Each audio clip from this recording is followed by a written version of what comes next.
Good afternoon, everyone. Yes, I am still around, even though I haven't done a video in a number of days. I just wanted to catch up with you guys and just do a kind of a quick spiritual thought and message for you. Um, to catch up, things are going fair for me, good days and bad days. Today it seems to be much better than it has been in the past, and that's been very useful. Um, the bad days have been more forgetful, harder to concentrate, harder to function in this world, which is thus makes it bad days. You'll say I don't have much energy. I've been averaging about 20 hours of sleep, and my body still can't function anymore. It just won't stay up with it. So, about the downer stuff, let's talk about something interesting. Um, hmm. I had this great idea planned for just a quick spiritual lesson that I completely forgot. Um, when you forget things like that, and you get to see the process in real time, um, don't waste a lot of time trying to remember what they are. That's been my judgment. It hasn't helped me at all to get me to remember things by trying to remember things. So instead, go off with a new plan. So the Bible's a pretty big book. Let's come up with something here. Let's talk about Jesus and the tax collectors and eating with them. Why? Because that's the first thing that came to my head. Oftentimes, that's the best I can do. Now, this was quite a really annoying thing and ghastly thing to the Jewish leaders of the time. That a Jew would eat with somebody who is, first of all, working with Rome, its enemies, collecting taxes, and in essence suppressing the Jewish people in a job that put them as the lowest of lowest. I mean, in the caste system of India, we would see these as the untouchables, the unmentionables. Probably not the Untouchables. That I think it was a movie. No, it was Unmentionables.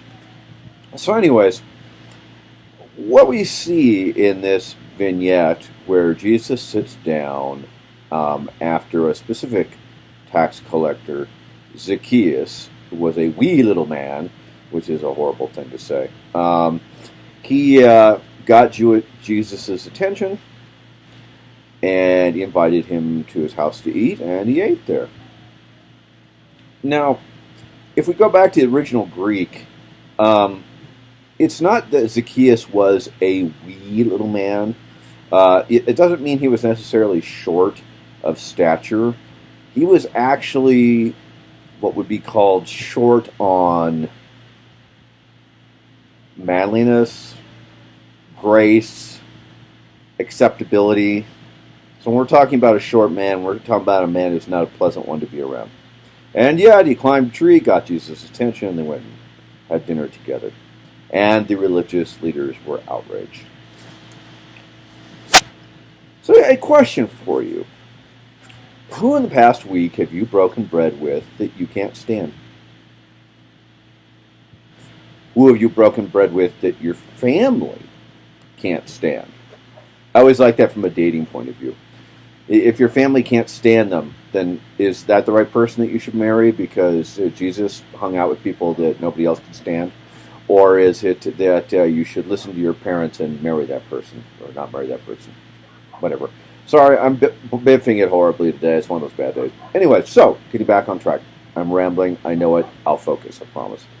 This next time. So, who has been the least of these in your life? Who you've broken bread with? In other words, been gracious with, loving with. My 9-year-old daughter, Abby, had an issue with this. One minute she's absolutely loving and gracious with everybody, and she would eat dinner with anybody. And in the second minute, she can be angry, obnoxious, and hates everybody, and would not be the most gracious person to be around. Nor would you want to break bread with her. So she's coming in right now. Hi, Abby. You can say hi. Say hi. She refuses to say hi. She's waving instead. Guess which one we have? The one that you want to break bread with, or the one that you don't? You decide. Anyways, I encourage you as part of your Christian walk to look over the past week and analyze, has there been any moments of the least of these that you have broken bread with just for the sake of love and ministry?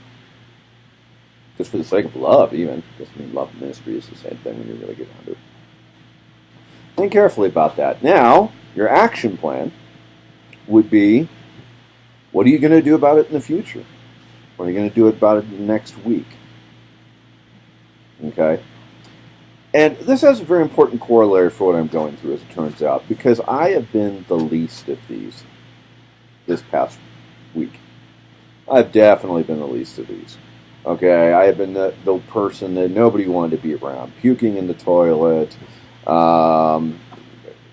sleeping all the time, anxious, sometimes even rude. Yes, I know that's hard for anybody to imagine, but I can actually be rude.